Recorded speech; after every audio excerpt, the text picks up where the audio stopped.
And that brings us to the third and final round. We will look at the tail of the tape. Mark Lindars, Stealth BJJ. We've seen his scramble game.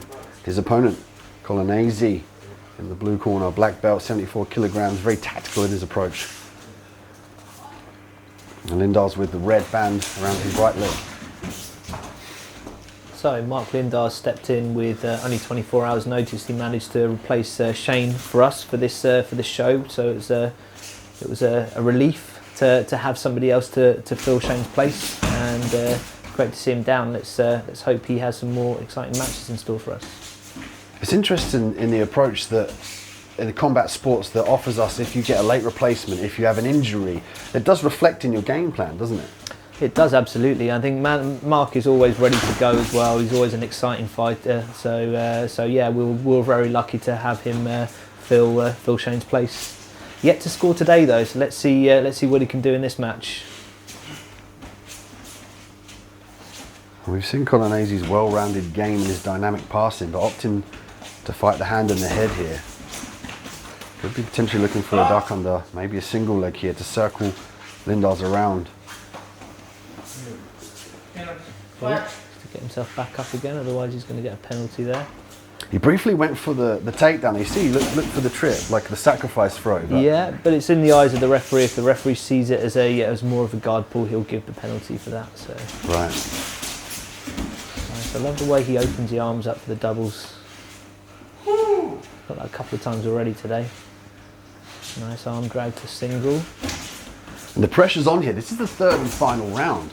What these athletes do in these rounds dictates how they move forward in this competition. Absolutely. I mean, obviously with this particular bracket, I think it's going to be very hard for Mark to be able to make the top spot. But it's all, it's still, you know, there's still a possibility for Jonas and Hafa to take the top of the leaderboard right now.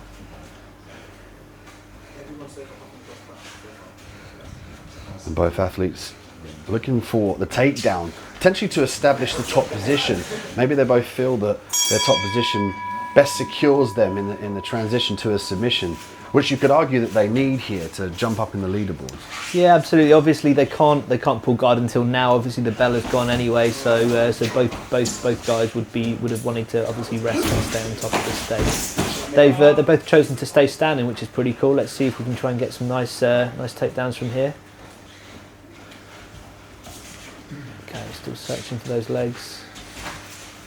Both of them quite elusive. Very difficult to take either down. And Lindars, known for his ferocious pace, is quite methodical. We've seen him thus far, but so he's been on the big stage. He's grappled with the best.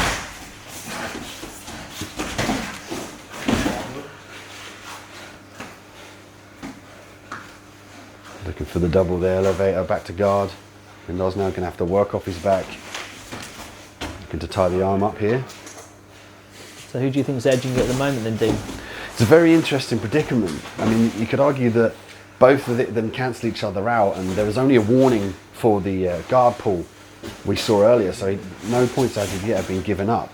If I could say now, I'd probably say Colonese with the top pressure, with his takedown attempts here. He's definitely put Lindars on his back.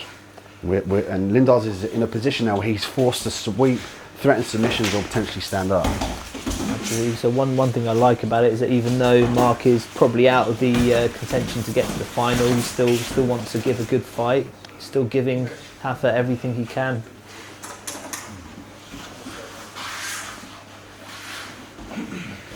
Lindars very innovative with his approach. You saw he kicked the chest of Colonese to gain some space here. Let's see if he can translate to the guard pass. He's got to break the grips and obtain his posture. Be careful of the leg attacks here from Colonese. Looking for a sweep here. Look at that, right on the top of his forehead. Gets it, but gives up the bottom position. Straight away looking for the armbar.